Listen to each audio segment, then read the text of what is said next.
As the cliche goes, April showers bring May flowers. But usually what comes after is the heat and dryness of summer. Hello again, Essay here. And before the hot weather of the holiday shows up, you should indulge in my new short story, The White Cat, a free exclusive on Substack.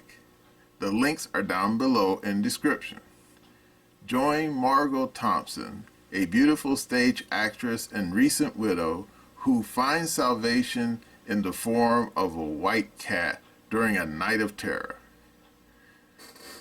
While checking out my oddball thriller, remember that my Glitch series is still available at Amazon and Barnes & Noble. The links are down below in the description. While you'll find my peculiar story about a white pussy entertaining, that doesn't mean I'm out of ideas. I still have more stories coming down the pike, so as long as I don't run into any mishaps,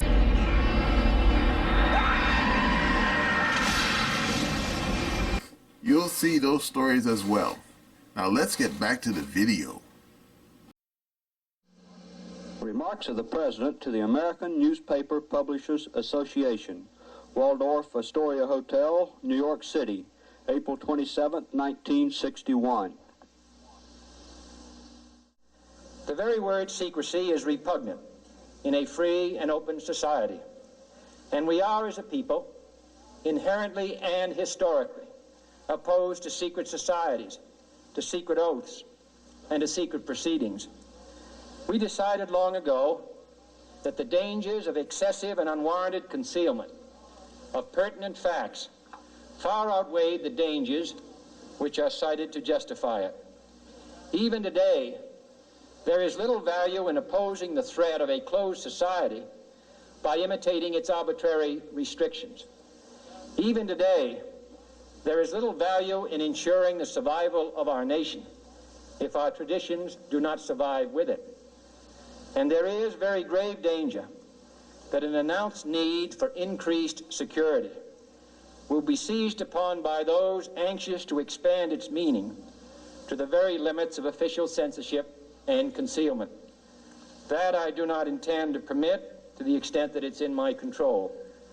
And no official of my administration, whether his rank is high or low, civilian or military, should interpret my words here tonight as an excuse to censor the news, to stifle dissent, to cover up our mistakes, or to withhold from the press and the public the facts they deserve to know.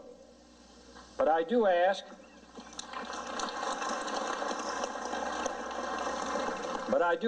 every publisher, every editor, and every newsman in the nation to re-examine his own standards. Hello again, Essay here. Long ago,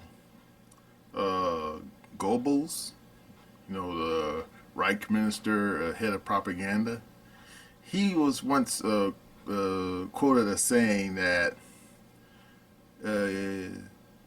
if you tell a lie long enough and loud enough, people will start believing the lie. And I'm thinking, yeah, that's a pretty straightforward definition of propaganda. Basically making up a fairy tale and then spoon-feeding it to people without any discouraging word. And indeed, in the United States, we've been subjected to propaganda in more ways than you can imagine. And indeed, we also had what you call partisan newspapers. Yeah, particularly back in the 18th and 19th century. And the funny thing is, back in those days, those newspapers didn't hide their political leanings. In other words, the Federalists, the Whigs, the early Democrats, and eventually Republicans, they all had their own what they call a press department, or I wouldn't call them journalists at all, but let's just say they're a propaganda department. And that even came, and even the communists. Oh my God. The number of communist newspapers that came out, particularly in the late 19th and in the 20th century, oh man, more than fleas on a dog's back, no joke. But yet, when it came to so-called mainstream media, there was a period when they tried to put on the pretense of being nonpartisan and basically, straightforward and with the news. Like Jack Webb used to say on his old Dragnet show, "Just the Facts, ma'am." And that started out with during the days of Pulitzer and Hearst, William Randolph. But then something happened, particularly after the year 2000. It seemed like the damn news media started to lose their way. Indeed, I remember seeing a long time ago, there was this survey of political leanings in the modern news media, particularly during the time of George W. And it was like a 80-20 split. 80 left of center, 20 right of center. And yet, for the most part, these people tend to able to separate their political leanings from their job. I mean, look at Ted Koppel, for example. I mean, if you ever watched the old Nightline show, you would never thought the guy was a Republican. And it was only after he, retired from the TV business that he said so. He said, yeah, he was a lifelong Republican. And yet, you say, really? He didn't come off like a Republican. Precisely. And wait for it, you ready? Walter Cronkite. Yeah. Yeah, he was kind of a left of center kind of guy. And yet you never saw it on the news. You just didn't see it. Because the guy knew where to put his, what's the cliche? Departmentalize his political leanings from his job. And Mike Wallace, he was another one. Yeah. Yeah, because Mike Wallace was a longtime Democrat, and you would never have known it. Because the guy, he was pretty hard charging, unlike his son, Chris Wallace, which we're not going to get into. Yeah. But it seemed like after the year 2000, things in news media just gone off the rails, and not in a good way. And particularly when Obama showed up, man, it got really bad. Indeed, Lester Holt, that guy's over there on NBC News, he made a public statement a few years back where he said that it's not the job of the news media to be nonpartisan. In other words, and then his definition was that we have to point out what's right and what's wrong. And I'm thinking, yeah, but as far as I know, right and wrong does not have a political bias. I mean, if someone shits in the bed, I mean, does it really matter if the person who did it has a D or R next to their name? Or worse, they're a libertarian, which they're not going to get into? No, they just shit the bed. And let's not pretend, a lot of people have shit the bed. And therefore, you're going to sit there and pretend that only people who are basically part of your political affiliation are not capable of shitting the bed? Well, that's when you're no longer a journalist. You're basically a propagandist. Now, I'm going to show you a video from old Tim Pool.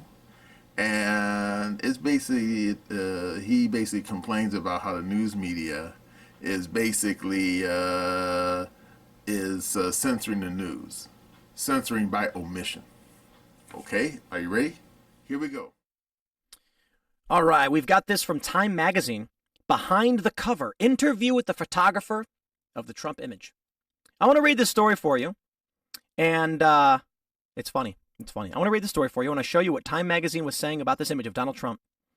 Evan Vucci, one of the most iconic photos in the history of the world, in the history of humanity, in American history. Can you believe it? Time Magazine posts, the new Time cover Nancy Gibbs and the tragedy and opportunity of this American moment. Wait. Hold on.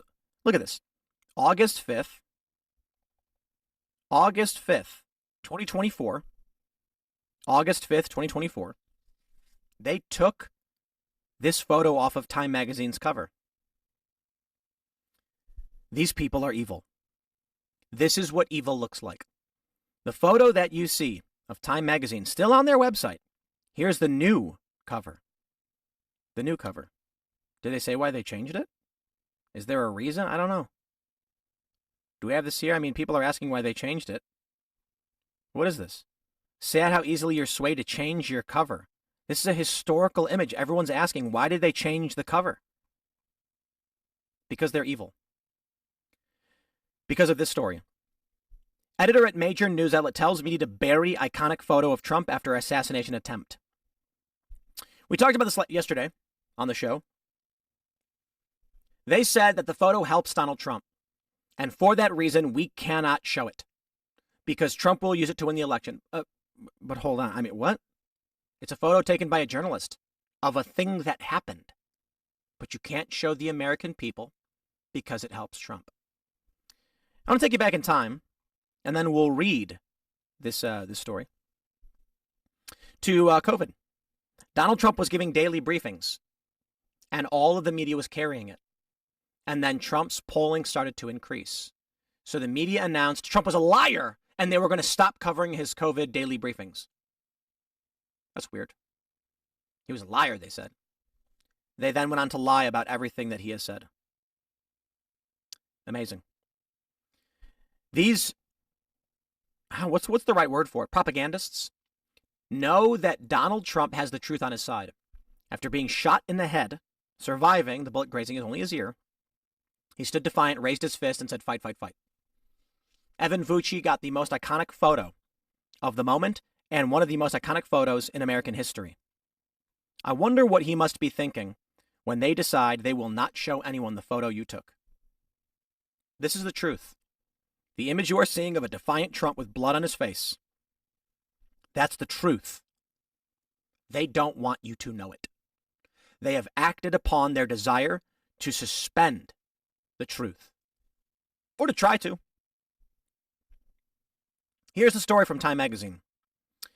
They say Gibbs, a former writer and editor-in-chief at Time, is the director at the Shorenstein Center and the Edward R. Murrow Professor of the Practice of the Press, blah, blah, blah. Look at this image. It's just, they're showing empty stands. They show the American flag hanging. And it's black and white. The site of the Trump campaign rally in Butler, PA on July 13th. Time photo illustration, Evan Vucci, AP. Same guy, different photo. These people are evil, and I hope you never forget it. They don't want you to know the truth. They don't want you to know who Trump is. They don't want you to support this man. When you see the actions that he took on that day, you support him. You say that man is strong. So they took the cover away. Do they explain why? A country born by breaking with a king inherits dissent as a birthright. Generation after generation faces its test of conflict management, crafting the Constitution itself. With all of its convictions and compromises, balancing local versus federal power centers, a civil war exposing fissures in democracy's bedrock, and on and on. The battles over rights and responsibilities, suffrage, prohibition, isolation versus intervention, and then the serial upheavals over justice for multiple marginalized groups, black, female, gay, trans. Each era is tasked with not only choosing its fights, but also deciding how to fight them. Our current crisis as division, once again manifests as violence, feels shocking but not sudden. The dread has been deepening for years, a defining quality of this century that began with an election that ended in a tie. As our information streams fill with acid, it eats at grace and trust. Americans have always disagreed, exercised muscles of reasons and passion to press for progress and a vision of the common good that we don't necessarily hold in common. Do we care more about freedom or equality, privacy or security, being a leader in the world or tucked in safely at home with oceans to buffer us? Figuring that out was the heart of the democratic challenge, but the information technologies allegedly designed to connect the world conspire to dismantle the values that process depends on. Blah, blah, blah. Why the different photo? Where are we at? There's a video of Joe Biden. Where's Donald Trump? According to Pew Research, 8 in 10 Americans think people get different facts depending on where they get their news. 10 out of 10 should think that because it's true. This all but guarantees that crises and conspiracies travel in packs. And that's it. Okay. Interesting assessment. I'm not going to read your whole garbage article. Let's jump to the one where Donald Trump is raising his fist in defiance. Behind the cover. Interview with the photographer of the Trump image. Now, this should be interesting. Evan Vucci, who got one of the most iconic photos in American history, says this. Early Saturday evening, a series of photos and videos depicting a shocking moment appeared across our digital screens. The attempted assassination of former President Donald Trump at a Pennsylvania campaign rally. Frame by frame, we saw Trump, 78, first grab his head with an expression of confusion as gunshots rang out. Then photos of Secret Service agents piling on top of Trump behind the podium in front of the crowd of confused onlookers, followed by images of the swift movement of Trump, blanketed by personnel, we get it. One of those photos, taken by Associated Press photojournalist Evan Vucci, was chosen to appear on the cover of Time. The historical significance, the clear composition, the undeniable tension, all appearing in a singular image of an event that stunned the world.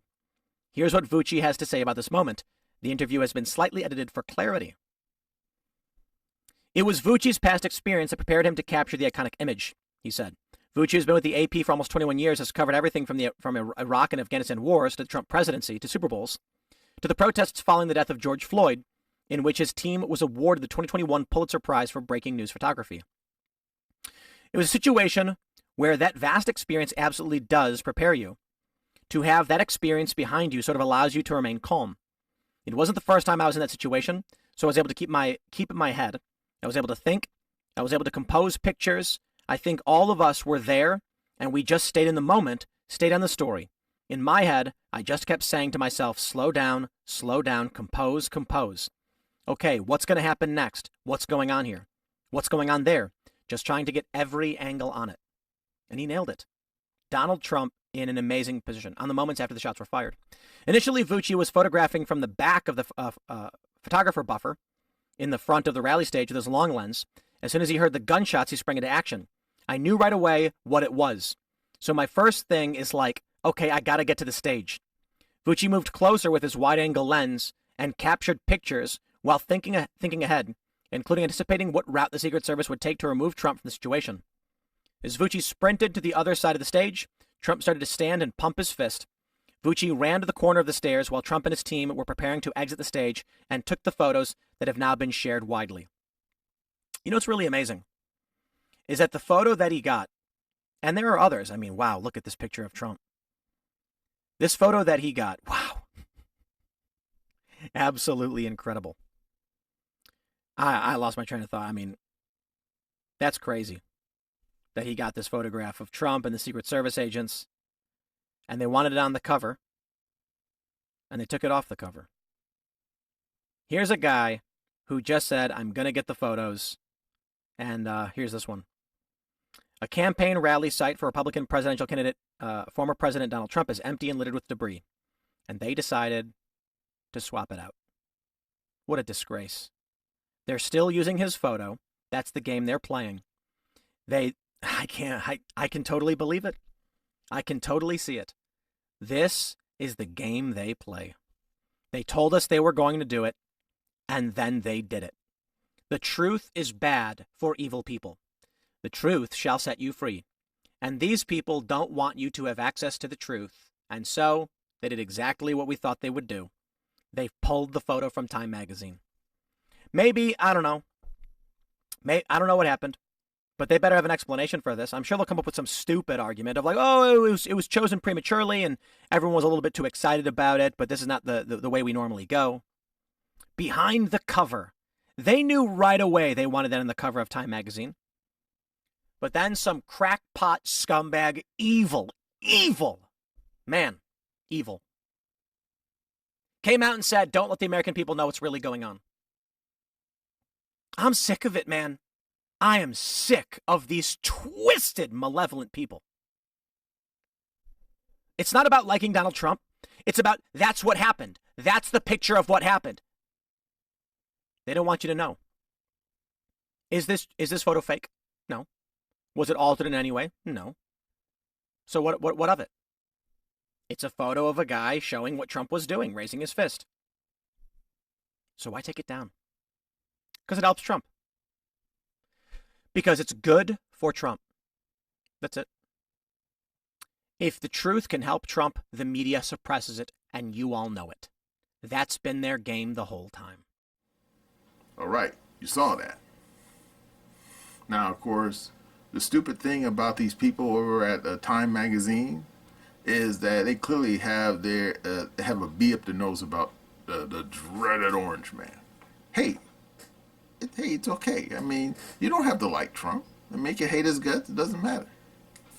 But the fact that these people with their TDS, Trump Ranger syndrome, is basically now censoring the news over a picture because they think the picture makes Trump look good. I mean, are you kidding me? I mean, there's been a lot of iconic photographs taken throughout history. I mean, for example, I remember seeing a picture taken in aftermath of the Battle of the Somme. All that blown up battlefield, all them craters, all them dead bodies laying everywhere. And I remember seeing pictures from the damn Great Depression. I think you probably may have seen it. It was a famous photograph showing some people from Oklahoma basically broken down and out, with their head in their hand, don't know what the hell they're going to do with themselves. Yeah, and then of course there was a whole bunch of iconic pictures from the Second World War, and I'm just not talking about the picture of the flag raising at Iwo Jima. I mean that picture won a Pulitzer Prize, I think. And of course there was that other picture where the guy's kissing the damn nurse in the middle of Times Square when VE Day was announced, or was it VJ Day? I can't remember. It was one of those two. Yeah. And then back when I was growing up as a kid, I remember seeing this iconic photograph of a South Vietnamese officer blowing the brains out of some Viet Cong soldier that they captured. And in fact, I remember seeing both the still photo as a kid, and I later saw the actual footage. And man, that was unbelievable. I mean, don't look up that actual video footage of that incident. It happened during the Tet Offensive. Believe me, that was it's just beyond shocking, and it's just unbelievably gross. I mean, unbelievable. And then of course I remember seeing the footage of from I think it was from 1972 when the Americans staged they bombed South, I think it was South Vietnamese village, or maybe in Cambodia, I can't remember, but they bombed this damn village with napalm, and this little girl came running out of the village, and she was naked because all her clothes got burned off. And I mean that was another famous iconic photo, but most people didn't see the actual footage. And I saw that footage, and oh my God, it was insane, because while the actual still photo showed the little kid, no clothes, naked, screaming, the actual film footage showed that her whole back was burned. I mean, it was, talking about looked like damn roast beef. I mean, I'm not joking. I mean, yeah. It was strange that the little kid survived that. And yet, these damn journalists here now are trying to censor a photo of those seconds right after Trump nearly got murdered, and he's sitting there, shouting, to his cohorts, and he's got blood, splattered on his face and everything. And I mean, let's not pretend. If that picture is submitted for a Pulitzer, it probably will win, unless of course the leftoids took over the Pulitzer department, and they're not going to give it to him because it makes it shows Trump in a heroic moment. And let's not pretend it does. I mean, because think about it. In my neighborhood, particularly back during the crack wars of the 1980s, when the damn Crips and the Bloods and the Southsiders were shooting up the town, when they usually had one of those damn drive-bys, after the damn gangbangers, fled the scene, nobody was jumping up, waving their fists in the air. Everyone was keeping their head down. I mean, that's just the way it was. And yet, Trump, have to admit, I don't know if he was just crazy or got balls of stainless steel. But the fact that he popped up like a jack-in-the-box and waving his fists and saying, fight, fight, fight, I'm thinking, man, how you know they don't have a second shooter out there? Yeah, just like JFK. Of course, they didn't know at the time that there was only one gunman. But hey, there could have been two shooters.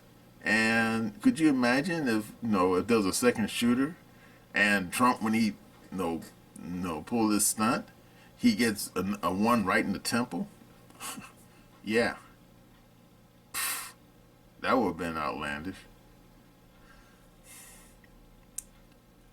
So yeah, the fact that Trump did that, like I said, I don't know if the man is just crazy, or just, like I said, or just fearless. Man, I just don't know. I mean, personally, I never met the guy, so I don't know. I know all I know about him is from the history books. I never met the guy, so I can't really speak about his character. But yeah, now it could have been an impulsive act. It could have been just him, reacting out of anger. And I have to admit, hey, I get it. Because I remember Hemingway once said that you have not lived until someone has taken a shot at you and missed. I mean, I remember hearing that quote, but I never heard the details behind it, because I remember reading Hemingway's biography, and he said that after an incident when he was in Spain during the Civil War, in which he was out in the countryside, and Messerschmitt saw him and nosedived at him and fired at him. And according to Hemingway's biography, he managed to dive out of the car, and he ran under a tree, and he laid there as the plane made a couple of passes, shooting up the car he was in. But he survived. And after that, that's where he wrote that famous quote about about no one has lived until they've been shot at and missed. And I'm thinking, yeah, okay, but do I think Hemingway stood up after that Messerschmitt flew away and was fist bumping?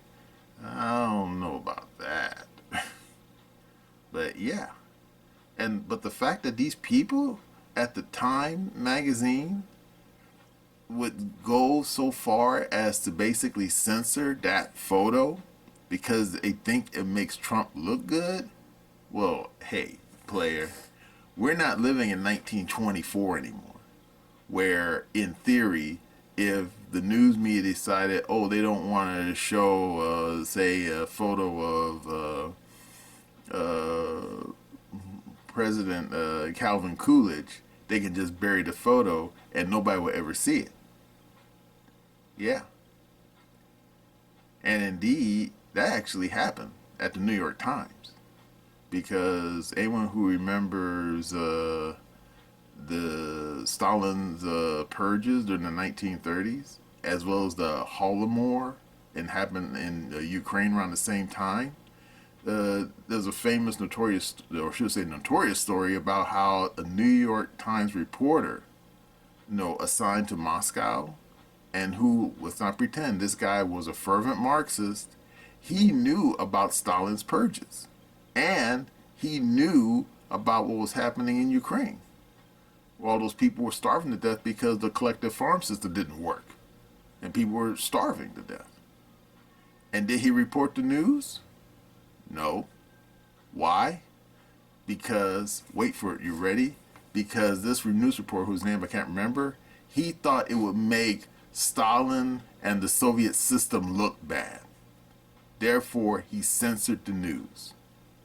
And as sure as shit stinks, nobody outside the Soviet Union learned about what happened until Stalin was dead and buried. Years after it was over and done with. But guess what? We don't live in those times anymore, because everyone and their uncle has these little devices called smartphones in their pockets. And anything that happens in the world, anything at all, some stupid cat video or some damn tidal wave, wiping out a city, if someone has a smartphone in their pocket and a good internet connection, they can take a picture or a video of that moment and post it on the internet, and that video, that image can go around the world 100 times before some of these damn journalists and they're over in New York wake up in the morning before they even get their morning coffee.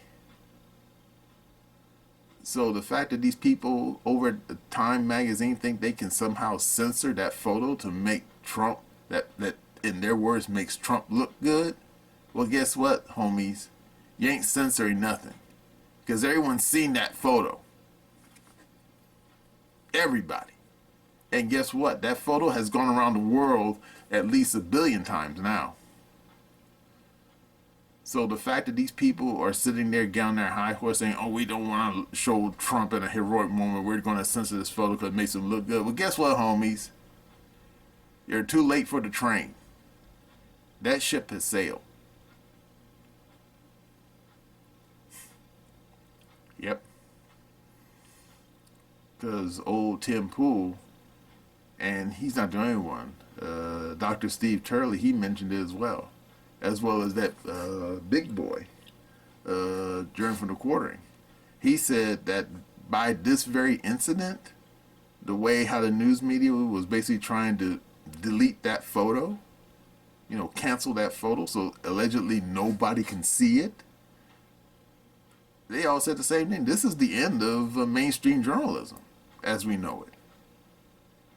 Because the fact that everyone has seen that photo, and yet these knuckleheads at Time, remember, Time is part of Time Warner, the same company that owns Warner Brothers Studios. The fact that they will go out of their way to try to censor the news, everyone sees it. And these people at Time magazine, they better get their damn resumes in order, because no one's going to be reading their newspaper ever again. I mean, think about it. Why would you rely on some publication controlled by a bunch of people with TDS when you just simply go on the internet? Or places like Twitter, or what they call it, X now, to get your news. Because right around the time when Trump got shot, various news organizations like MSNBC, like CNN, were downplaying what happened to Trump in those first minutes. Even though they had reporters on the ground at that rally filming it live. And then they're sitting there trying to say first, oh, it was just firecrackers. And then they said, oh, he didn't get shot. And then when they found out, that he was injured, they said, they tried to claim that it was a teleprompter. And you can see in the video that the teleprompters are not damaged. And then finally, as more information was coming out, these people kept backtracking, and wait for a few of these people, supposedly journalists, tried to claim that it was fake. Are you kidding me? 2 people are dead and 2 people are wounded who are not Trump. How can you fake that? Trying to say, Trump had staged the whole thing and he had like a damn a ketchup pack from the local McDonald's, and someone set off and fired off some pyrotechnic, and he squirted the ketchup. Get out of here. That's stupid. It's just stupid. Unbelievably stupid. Just dumb. And the worst thing about it is, some people actually believe the lie. including some of my relatives. Yeah, when I tried to tell some of my relatives just recently, a couple of days ago, they were trying to tell me the thing was staged, and I told them, and I didn't hold back. I said, and I told them just what I told you. 2 people are dead, and 2 people are wounded in the hospital. We don't know how if they're gonna make it. How can you claim that is staged? Huh? Unbelievable. Just unfucking believable. Excuse my French. But yeah, this stupid stunt with Time magazine, this is the end of that magazine. Because what happened back in the 1940s, where the New York Times got away with censoring what was happening in the Soviet Union during Stalin's time, you could pull that off because the internet didn't exist back then. But guess what? In the here and now, the 2020s, you can't censor anything. You can't. As long as someone is nearby with a smartphone and an internet connection, something happens in this world, it's gonna be all over the place. It's gonna be put on blast, as these Zoomers say nowadays. Unbelievable, these people, just totally unbelievable. Well, that's all I gotta say about these damn knuckleheads who call themselves journalists, except they're just propagandists. And that's my opinion.